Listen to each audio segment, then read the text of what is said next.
Hello everybody and welcome back to Rebellious Menstruation. This is essentially the post-it notes I had written down for this video were memory is fallible and changes and items rarely retain memory. I watch a lot of minimalism videos and minimalism versus maximalism videos and hoarders videos and videos of things. I think when I started watching a lot of minimalism videos years ago, they were about traveling or getting rid of things. Then they kind of moved into this very aesthetically driven consumerist identity. And a lot of companies opened with their little shops that promoted a kind of minimalist aesthetic. And now it's kind of moved beyond this kind of commercial and not everyone was greenwashing. That's not what I was saying either, but has kind of moved beyond this kind of ideology of it being perfect and about using the stuff that you have. But I kind of group all of these kind of videos together in the one thing because or the one ideology, because it's interesting watching how people evolve in this space. And a lot of it is more about people coming out and I suppose being more honest with the way that they interact with their objects in their life. I think one of the YouTubers that I watch on a regular basis does not like stasher bags at all, find them kind of useless for the way that she lives her life. Another YouTuber that I watch loves them because they fit in with the way that she uses her life, which is my point. I mean, I'm a big stasher fan, as you probably noticed, but that's because I utilize them daily in my life. If you're not going to use them, they're not going to be as worth as much to you. And I think that's probably where I kind of am seeing minimalism go as kind of a subgenre, I guess, is utilizing what you have and utilizing what you need and really kind of getting rid of what you don't. I have previously done a couple of videos on how minimalism can be considered one end of the mental health spectrum, as much as hoarders are of the opposite end, or kind of obsessive compulsive minimalism. What kind of comes up a lot in these videos is emotional attachment, because more than mere tools, luxuries or junk, our possessions become extensions of ourself. Bags, books, clothes, cars, toys, jewelry, furniture, electronic equipment, stuff is everywhere. And this relationship with our stuff and to our stuff starts kind of really early. The idea that we can own something as a possession is one that children grasp by the age of 2, and by 6 they can exhibit placing extra value on an object simply by virtue of it being owned by them. So that's kind of quite really young to be understanding this is mine and I want it to be mine. As our lives unfold, our things embody our sense of selfhood and identity, still further becoming external representation of our memories, relationships and travels. How much we see our things as an extension of ourselves may depend in part on how confident we feel about who we are. From a neural perspective, this absorption of objects into self-identity may be more than a mere metaphor.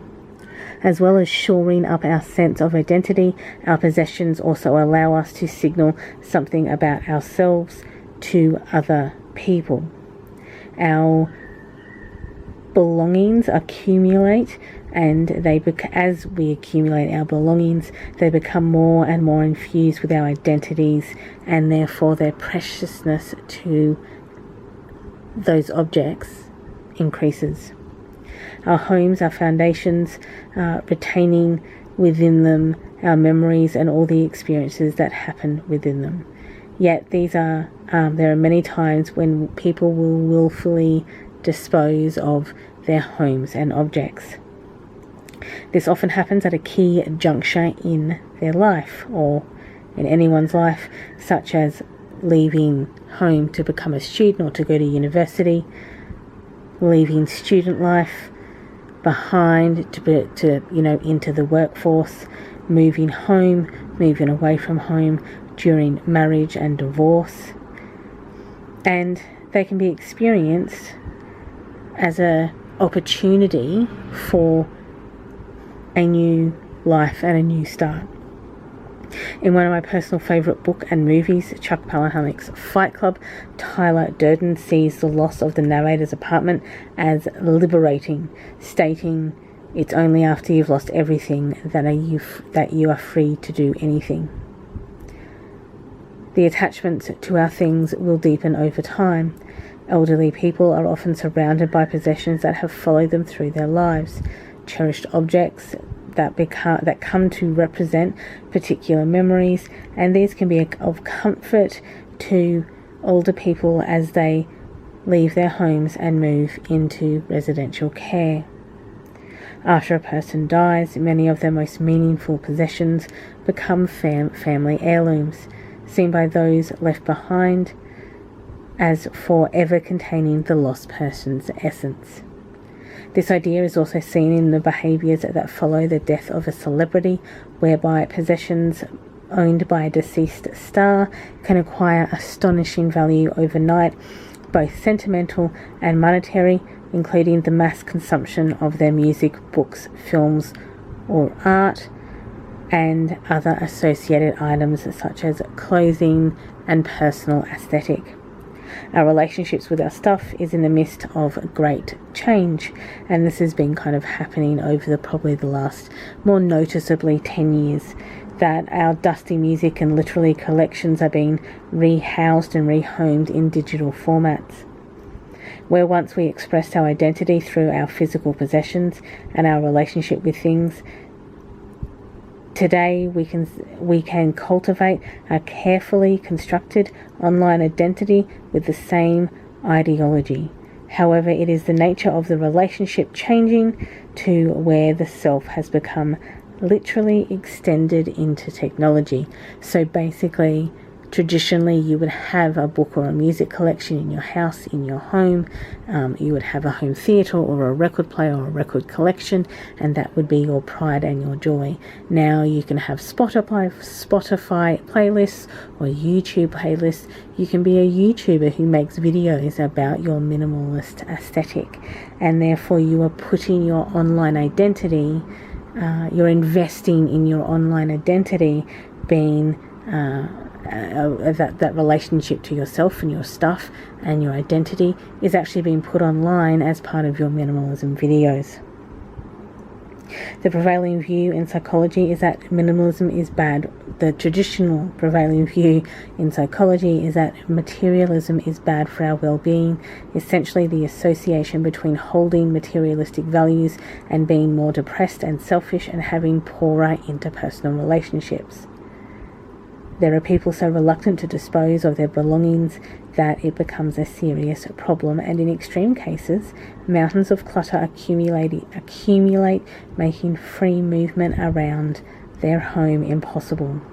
This can quite often lead to family moving out, moving on, or refusing to visit. Hoarders were and are also more likely to have one or more other psychiatric diagnoses and to be taking medication, or be undiagnosed with disorders. Hoarding behaviour is associated with a distinct way of thinking about possessions, including wanting to sustain control over them and feeling an exaggerated sense of responsibility for the items that they are hoarding. So this kind of leads or has led into this type of minimalist aesthetic, where minimalism says that we should clean our garages of junk, and by doing so have a clearer mind and a clearer life. Our obsessions with stuff has made everything cheap and disposable.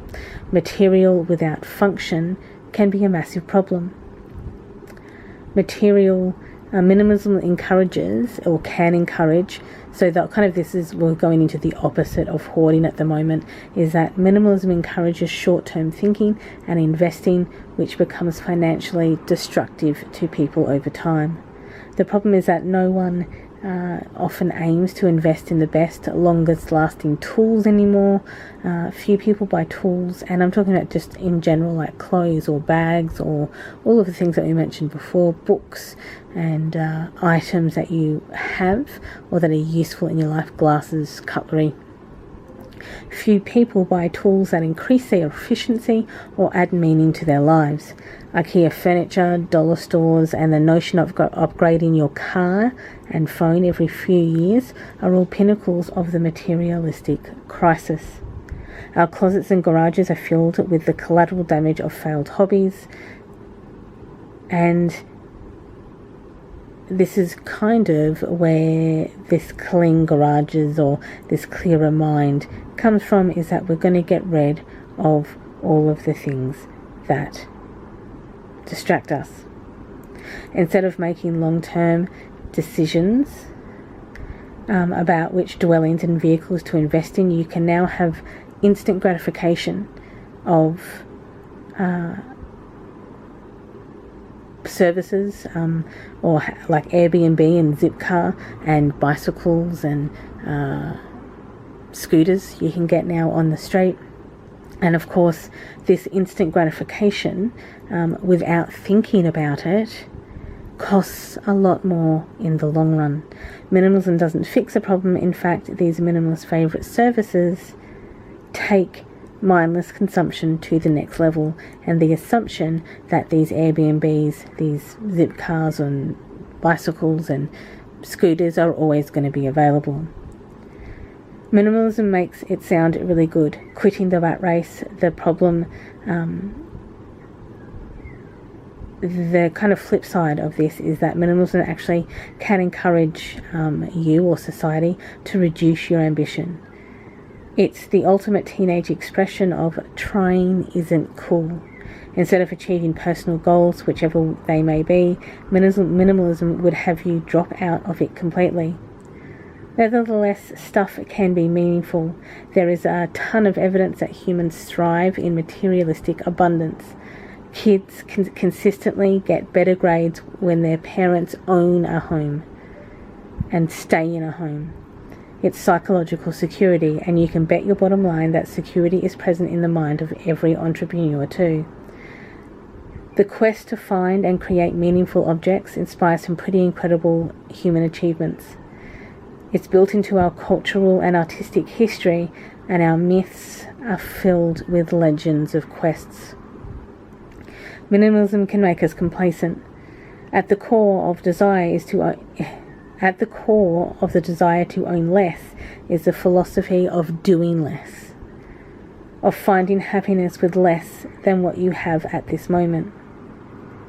At its very dark heart, minimalism is the hobby of disaffected wealthy people playing at philosophy and hip counterculture. It's toxic because it encourages you to only focus on having what you need, which means rejecting any other opportunities to help other people with their needs. Ultimately, minimalism can be considered as a selfish squandering of opportunity, as much as hoarding can be considered the selfish holding of items that could be of use elsewhere. Which also kind of leads us to look at that no matter where you went, the office, the cafe, the Airbnb rental that you would get, everything was looking the same or aimed to be the same, with wooden tables and exposed brick and white walls and plain and blank walls and plain beige clothing and white basics and, very basics in clothing and in shoes and in housing and in walls and in painting, and no art. More importantly, nothing in minimalism is about excess. Every object is designed to be selected and properly placed, creating both a comforting familiarity to new spaces and the uncanny valley flattening of all pop and colour context. A more stuff-free approach to home design appears on its face like a turn towards accessibility, opposed to the hierarchical gaudiness of capitalism. But as soon as the Marie Kondo approach to rid oneself of all possessions that fail to spark joy and live a cleaner, beige-looking life spread around the world, a backlash also followed. There was the fact that once Kondo's success became such that she had her own Netflix show, some people resented the idea that she began selling things to replace selling, items and stuff and things to replace the things her clients had thrown away. Though others pointed out that this does not, in fact, negate the idea that more of our stuff should make us happy. Compare this to a maximalist house where you get the sense of what the person may look like, the places they visited, their heritage, the random objects they've amassed over their lifetime. Having few possessions, no matter how orderly you kept them, was a sign of working class identity. People who had neither the time nor the money to travel to new places and bring home objects to remember them by. It was easy to wonder why we actually desire any of this stuff, as if a stiff grey or white shirt dress and rock-hard mid-century modernist couch were all that interesting or comfortable to begin with. But to do so means to forget why minimalism was cool in the first place. It was a backlash to the opposite, especially with minimalism-defined commercial trends, a way of explicitly rejecting the sparse white walls and perfectly placed means of performative refinement. 2008's financial crash led to an early 2009 reality when millions of people lost a multitude of very personal things in their life, their jobs, their homes, their savings, and more often than not, all three of these. The aesthetics that emerged from a period reflected this recession. It is not a surprise that it became less cool to look rich, and corporate brands would pivot to define minimalism and a stripped-down, white, bland space in the face of this rebellion. Minimalism is also impossible divorced from the political implications of what and whom it excludes. Minimalism's popularity sends a clear and implicitly racist message about what kinds of ideas are valuable to society, and minimalism's exclusionary roots are difficult to overlook once you see them. Minimalism is this idea that you're reducing anything to its necessary elements. And I want to ask the question, who is deciding what is necessary? Who is deciding what is too much? Who is deciding what is too little? Who can give you permission to be louder and more passionate and to take up more space? And minimalists tend to play it safe, in silence, without the dopamine space, and they do not think bigger or more daring, afraid to be expressive of their individuality. If the pandemic has shown us anything, it is to do the thing you know that you want to do. Rather than viewing maximalism as an aesthetic that fetishizes objects, there is also a sustainability element to it. As the greenest thing that you can have is sometimes a thing that you can use for a long time. That's what I would say the anti-consumerist element of maximalism is. You can have all these things and figure out a way to make it work for you instead of trying to copy this impossibly austere image of blandness. So, that was quite a long rant, but the purpose of it is that over the coming, time, I will be looking into the objects that I own. I'll be looking into the objects that I have, and I'll be seeing what I'll be keeping and what I'll be getting rid of. So I know that I started off with emotional attachment, and the reason I started off with emotional attachment is that that's where I have the most problem, is that sometimes a memory or an object that has been given to me or provided to me, or that even I have got myself, I am attached to. So I'll be looking at my things over the coming weeks. You'll probably see it. This is probably going to be its own playlist, and this was the introduction that I have been. There will be links below to some of the articles that I pulled all that information from. Is that we're going to have a look at what some of my stuff is. It will be intermingled with obviously some of my other videos, so it won't just be all about this, but yeah, so it's about the stuff that I'm keeping, the stuff that I'm not keeping.